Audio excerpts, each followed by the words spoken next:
What up, dudes? It's Gaz, and welcome back to the Warframe video. We're back at it again with a top 15 multi-target weapon list for you today. And when I say multi-target, I mean we're not going fully AoE, so you won't see actual rocket launchers on this list. That list was already put out on the channel in January, so I will link that down below. This is more of like our flamethrowers, chaining guns, weird space stuff that hits multiple enemies at once, but not every enemy in the area at once. That's basically what you're looking for. If you saw the previous list, you're like, where's the ignis wraith? Where's the archiplasmor? They're on this list, and they're going to be potentially placed very highly. Additionally, if you didn't watch the previous list, we're going to briefly go over the testing criteria for this list and what I went for here. So basically, we're going for steel path, like high kills per second, and in some cases, acolyte clear. Additionally, all of this is done with no weapon buffs, no Warframe buffs, so like no Rhino Roar or anything like that. We've got Gloom on Nezha to slow the enemies down just so we can survive easily. Everything else is just survivability. Arcane Strike increases the melee speed, but this is not a melee list, this is a primaries list, and we're not even using Nezha's 2 to increase damage. We're not doing that at all. Additionally, we have the Panzer Vulpaphyla infested cat equipped. I know it's not a cat, but I like to call it a cat. And this one's going to be coming back from the dead and causing viral procs in the area. It's one of the best companions in the game. I highly recommend getting it, but we did have this equipped for all of this gameplay. Another thing to keep in mind is that if you haven't played in a while, you might not know about this. There are these relatively new galvanized mods. This one, for example, is Condition Overload for guns. You get a couple kills, and then afterwards, every status effect of the enemy will give you 80% increased damage for this weapon, and it lasts for 20 seconds. Additionally, we have Galvanized Chamber, giving you up to 230% multi-shot if you get 5 kills. So these are the types of things that are potentially new to you if you haven't played in a while, and those mods are powerful enough to be on this list, or to make these weapons play higher on the list than maybe they wouldn't have a couple years ago. So hope you guys found it helpful. Like I said, there's a lot of work that went into this, so please hit that like button if you enjoy these videos, and let's get to number 15, the lowest on the list, but still a very powerful weapon. We have the Batacore, and the way you obtain this one is you're going to get it from your clan dojo. Keep in mind, all the builds on this list will have no Rivens involved at all, but the Rivens, I'll talk about how the Riven dispo is for these weapons, because maybe that would influence if you want it or not. So here's a no Riven build for this weapon. Now this thing is a full auto burst weapon, which is weird to say, but that's actually what it is. You hold on the trigger and it will keep firing a burst over and over again. That's the primary shot, and the alt fire, after you get a couple kills, is a mega laser that can blow away like 10 enemies at once in a lot of situations. You might have noticed we don't have Hunter Munitions on the build that I'm recommending. That's because this thing hits hard enough that you don't even need Hunter Munitions a lot of the time, although it is pretty powerful on this weapon. I opted to go for fire rate over Hunter Munitions. But yeah, the Batacore, like I said, comes from your clan dojo. With that Condition Overload for guns mod, you're going to have base magnetic and puncture on this. So if you mod for viral, you can do magnetic, puncture, viral, and if you have Hunter Munitions, also slash. That's a good amount of procs. You're getting a couple hundred extra % of damage there. This thing has good crit stats as well, and if you were to get a Riven, it has good Riven stats too. So I was really expecting there to be a Corpus Lich, like Tenant version of this, but it didn't end up happening. I don't know, maybe in the future it will, but it's powerful. It's very powerful at this point. It's not the best at multi-target. Like I said, the laser is the multi-target aspect of this, and the primary shot, like the full auto burst, it's not really, you'll probably kill like 2 enemies at a time sometimes, but it's really not the focus of this weapon. It is more really focused on the laser if you're trying to kill multiple enemies. But yeah, very powerful, but it's at the top of the list for a reason. The guys at the very bottom of the list are like the damage gods of this game. So yeah, let's move on to the number 14. That was number 15, the Batacore. We've got number 14, the Comorex. Now, this thing actually, this one definitely could use some Rivens because it has a really low crit chance, in my opinion, for a sniper rifle, but this thing has lots of crazy stuff that it can benefit from. One of those being one of the galvanized mods, Galvanized Scope, is going to make this thing have increased crit chance, and this thing loves to have increased crit chance because it has 2 zoom modes. It's a sniper that you don't want to really use on the Eidolon. I definitely recommend using it in a mission, though, because once you ADS with the zoomed-in mode, it has a almost guaranteed viral proc in the area. It becomes an explosive sniper, and it has viral procs in the area. So you can, additionally, since it has viral procs with that shot, you can do viral, corrosive, and heat, debuffing the enemy to the max. And yeah, I mean, it's an AoE sniper. What else do I have to say? Main problems this thing has, are pretty bad magazine size, honestly. Pretty bad fire rate. You might have noticed I modded for fire rate on this thing with Vile Acceleration, just because it kind of needs it. And it also has relatively low crits. If you are someone using Arcane Avenger to make your weapons get more crit chance, this is going to be a great choice for you. As you know, if you were red critting and orange critting with this thing, you'll be annihilating the steel path. I do highly recommend it. So that's number 14. Like I said, it's not really... The problem with this thing is you have to ADS and you're like in a scope, and this is not a game where when you're indoors you really want to scope that much, in my opinion. But if you want to try it out, go for it. I think it's another dojo weapon, so yeah, potentially try the Comarex. You might not regret it, or maybe you will regret it. Moving on to 13, we've got the Gaze Kit Gun. Now this one is going to be the first of the customizable kit guns we're recommending in this video. And this one is going to be basically a beam damage over time kind of situation. The parts we use for this one are going to be Steady Slam, Gaze, and Kill Stream. It's going to be the max crit, and I believe the max damage version. So what we have here is a weapon that has base, puncture, and radiation. So not really a ton of procs, but it has very good base stats and is customizable with very high Riven dispo. I'm going to show you a build for this thing as well. And you could definitely go for some more fire rate. I've been messing around with it. Vigilante Armaments could easily be a fire rate mod. But the nice thing about these kit guns is they can actually have 2 arcane slots. So we have Primary Merciless to give us damage on kill. We've also got Pax Charge to make it have an infinite magazine. You could run Pax Seeker. You could run Pax Bolt. Whatever you feel like and whatever is more into your playstyle, feel free to go for it. Now this thing has a hard time sustaining life support in like a Steel Path mission, to be honest, but I think it might have been partially the enemy flow and me not being used to using this weapon. As someone that does have a very strong Riven for this thing, it can be very, very deadly and have high kills per second, but honestly, it doesn't kill that many enemies. Now, the fun thing about this weapon is that even though it is a beam weapon, Prime Firestorm works in this weapon for some reason. When you fire at an enemy, there's a point that an AoE goes out of. If you put on Prime Firestorm, the AoE at the end of the laser actually becomes bigger. It's pretty cool, and you can do some wacky stuff with that. I bet a high status version of this could potentially be okay too, but you look at the max crit one on the screen right now.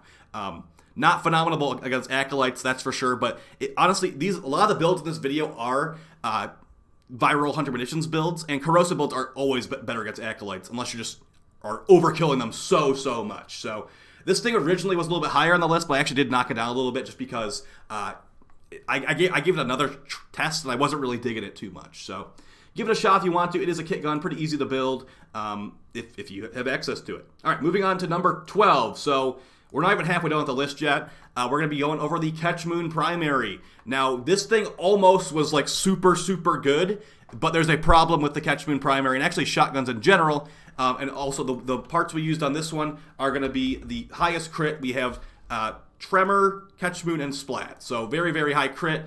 The problem with this, though, is because it's a shotgun, it does not have access to the new, basically, Power Crop Hunter Munitions mod, Hemorrhage, and all that. This one is you're gonna have to use normal Hunter Munitions, but that's not too big of a problem, as this thing has a very, very high crit chance.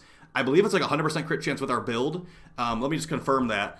105% crit chance with our build with no Riven and no outside buffs. So it can clear out the hallway pretty well. And the reason it's so low on here is because the Archiplasmor Tenant version exists now, and the Tenant Archiplasmor, it's not full auto like this thing, but it has a lot more base damage, and it bounces around walls. So if that thing didn't exist, this might be a little bit higher up, but here we are with the Catch Moon Primary being at number 12. I would say it's better than the Gaze for just, killing Acolytes and just doing general Steel Path stuff.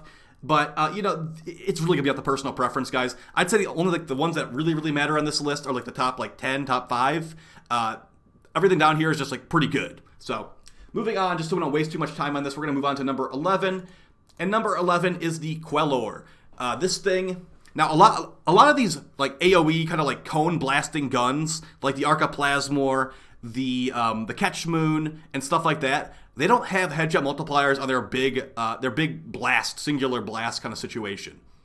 But the Quelor does. So the Quelor is going to take down multiple enemies at once with its charge shot. The primary shot is a full auto, Hunter Munitions bait kind of thing, where it's full auto, and this thing has base cold, so you can actually get viral very easily with just one elemental mod. But yeah, the secondary shot is where things get interesting. Like I said, it has a headshot multiplier, and it has a forced impact proc. So if you're running internal bleeding, the basically power crept hunter munitions for impact procs, you will be seeing lots of consistent slash procs, and they will be very big slash procs too. So yeah, this thing comes from Railjack. I believe from Grenier Railjack, you need to do the captain assassination mission, and that he can drop this blueprint sometimes.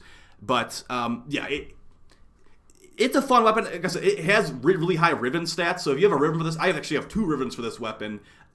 It can hit really, really hard, and you can see hilariously high numbers with this thing. So I highly recommend it.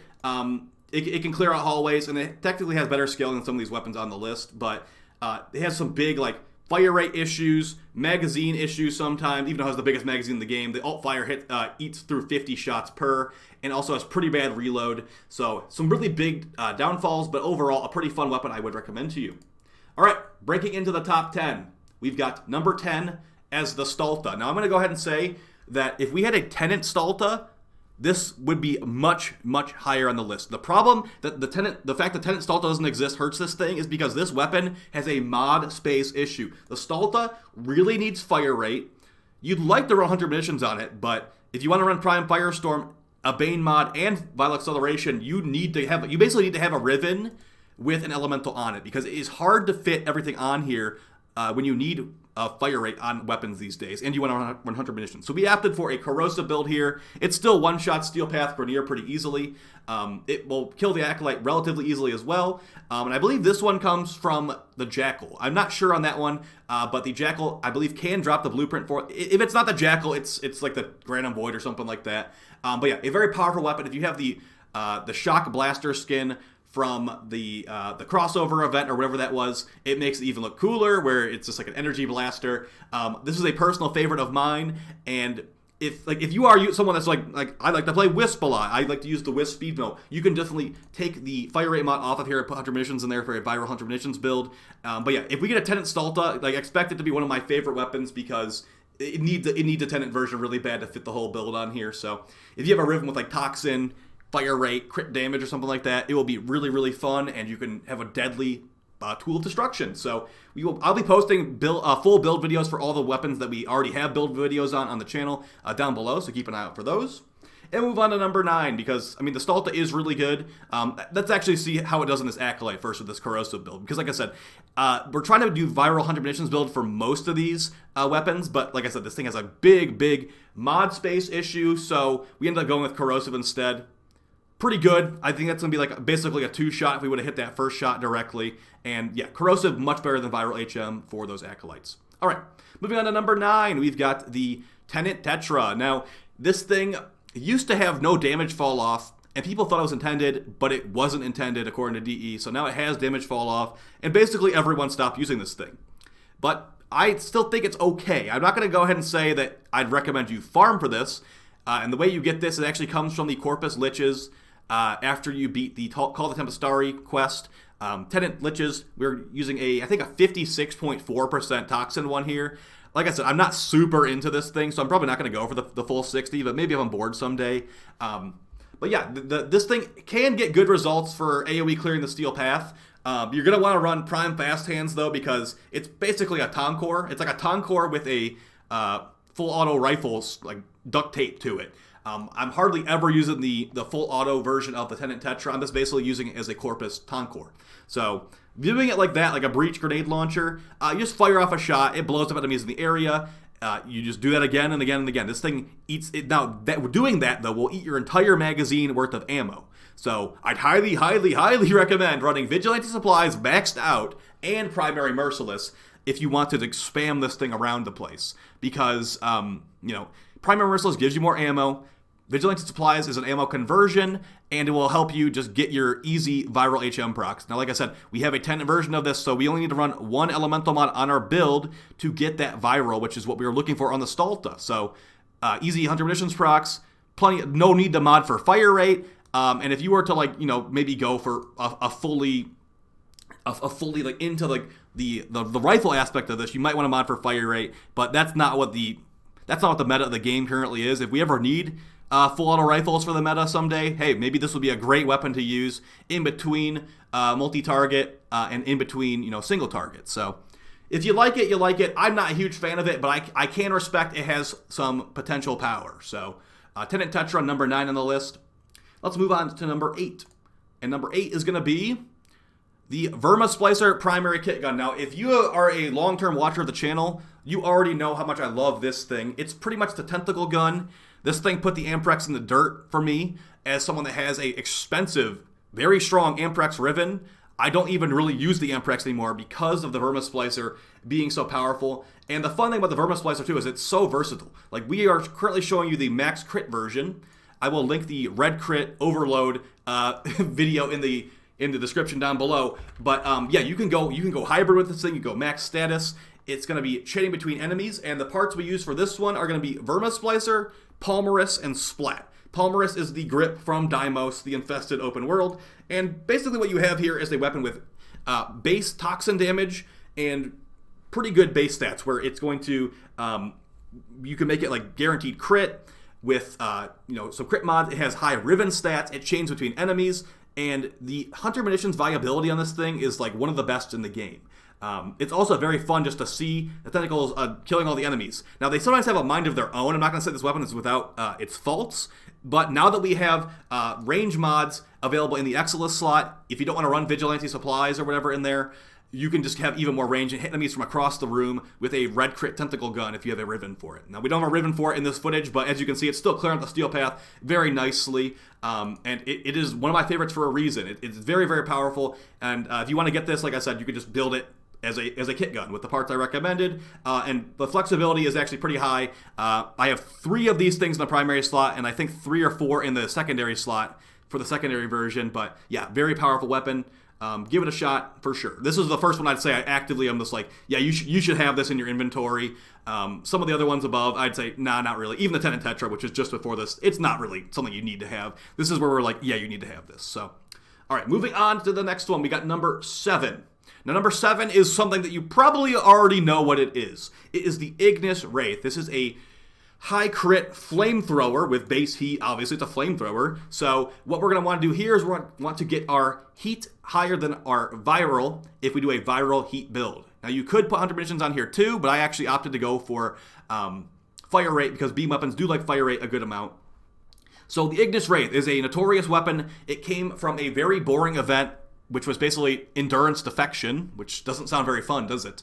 And at the end of it, the clans that placed the highest in the event were given the research for this Ignis Wraith, which has been basically a meta weapon nearly the entire time it's been in the game. So what we've got here is going to be basically, you're going to be modding it for viral to make the enemies take multiplicatively more damage, and then you're going to be modding it so the heat is higher than the viral, so after you get your 10 viral procs that you wanted, everything after that is going to be weighted into heat.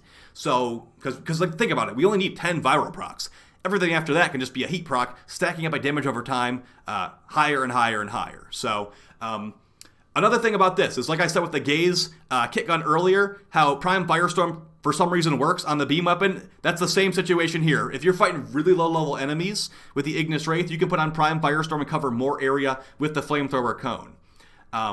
Additionally, I mean, there's also Amalgam Furax Wraith, Amalgam Furax Body Count, that's what it's called, where it will give you, it's like basically a mini Prime Firestorm if you're using the Furax. That will also work here too, I believe. So yeah, it's a workhorse weapon for a reason. It's not the best at clearing out the steel path, to be honest, but not the entire game is the steel path. This thing is so good in low-level missions that it pretty much just makes the game even easier than it was before. And the way you obtain this, I believe you get it, it's possible to get from Railjack, but usually people just give them out for free in trade chat. Like, I usually give them out for free in trade chat if I feel like it that day. Because you need to find people that had the old research. I believe on Switch, one of the only ways to get it is actually to have Baro Katir bring it. So rip people that play on Switch. But yeah, it is pretty powerful. Like I said, I'd say probably the top 7, I'd say you should probably get all 7 of these, and this is no exception.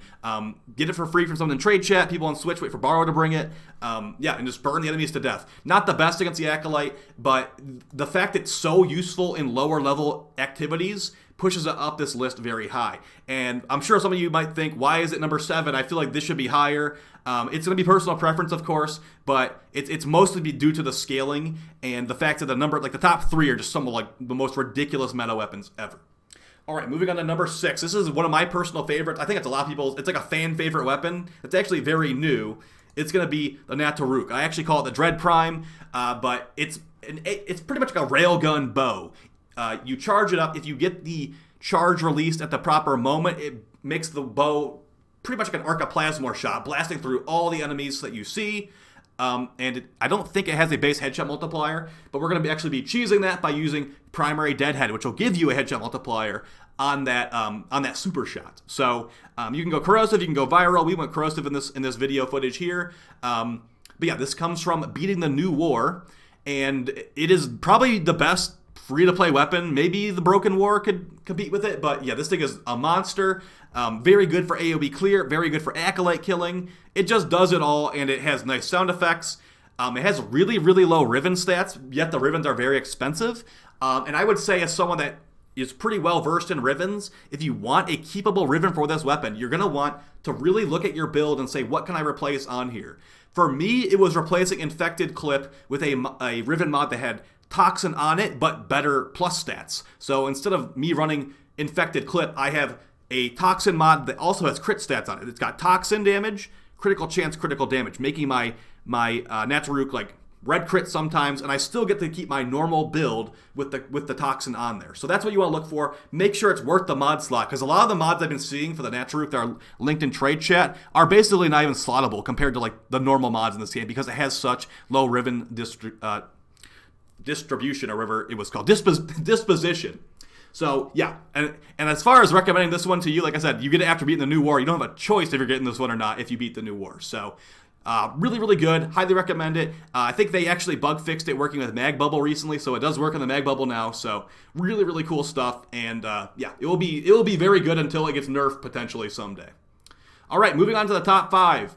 We've got the Phantasma. Now, saying this is better than the Nataruk might make some people angry, but I would say that the crowd clearing of the Phantasma is better than the Nataruk when no grouping isn't taken into account. Now, keep in mind, the Phantasma does all this crowd clearing on the Steel Path with 3% crit chance. The way that we're making it so deadly on the Steel Path against these Grineer is the build that we have chosen to go for.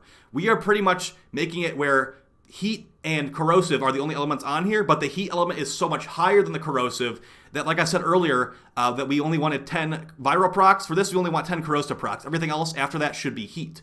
So make it so your build is highest weight into heat by using Scattering Inferno and Incendiary Coat. That will make it so your heat weighting is higher than your corrosive weighting, or if you want to go viral heat, vice versa. You can do the exact same thing. I found the corrosive build to be more, just to perform better personally, but it's going to be up to you. You also do get viral procs if you're running the Panzerwolf of Phyla, so keep that in mind.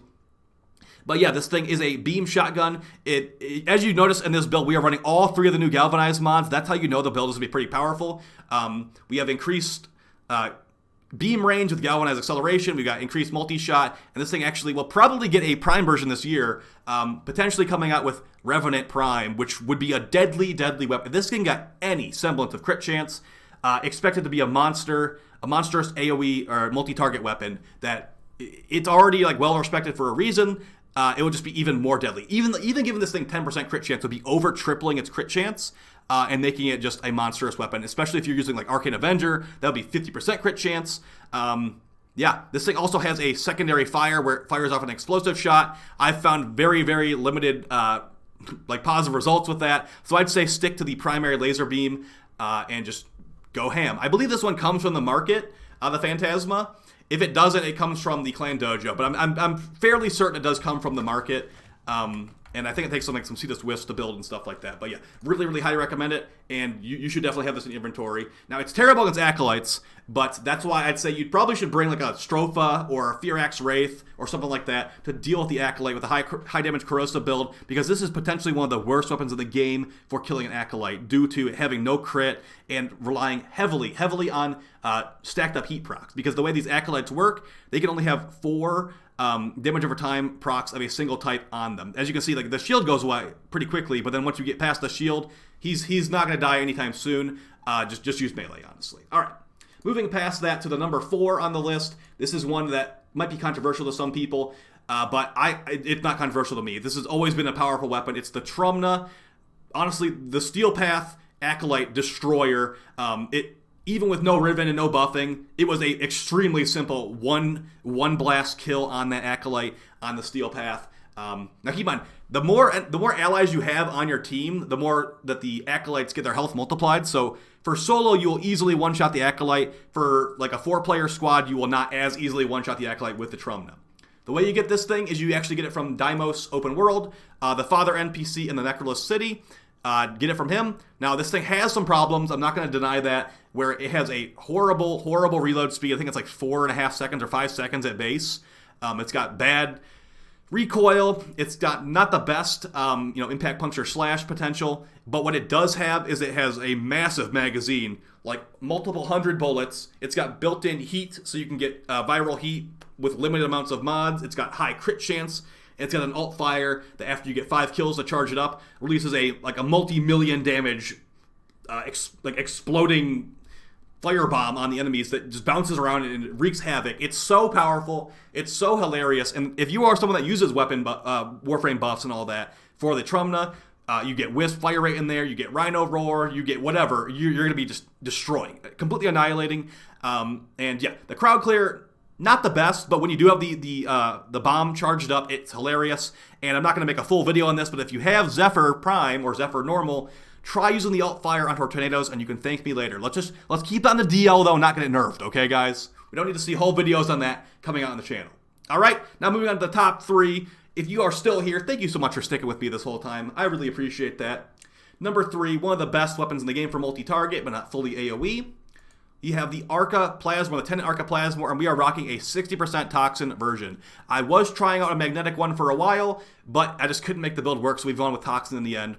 Now, if you are a long-term player of the game, or maybe you used to play like years ago, and you're like, I got bored and I'm coming back, this is the Power Crept version of the Arca Plasmor. And what you get when you get a Power Crept Arca Plasmor is this thing is going to have up to 60% increased base damage from the Kuva bonus. We went with Toxin here, so we got base Toxin and Radiation. Additionally, this thing's projectiles travel a lot further and can bounce off of walls. As you saw at the beginning of the clip, we killed the Acolyte around the corner with a bank shot. So here's what I'm recommending to you as far as a build. Now, you might be like, why Corrosive Hunter Munitions? I just found it to be very effective on the Steel Path. The Corrosive base damage nukes down a bunch of the Grenier, and if for some reason it didn't die to the base damage of the Corrosive, the Hunter Munitions proc will take care of them afterwards. Additionally, we have a video on the channel where basically Hunter Munitions and, not Hunter Munitions, but this weapon does not have a headshot multiplier at base, but if you use primary Deadhead, it will give it a headshot multiplier, giving you really, really big damage.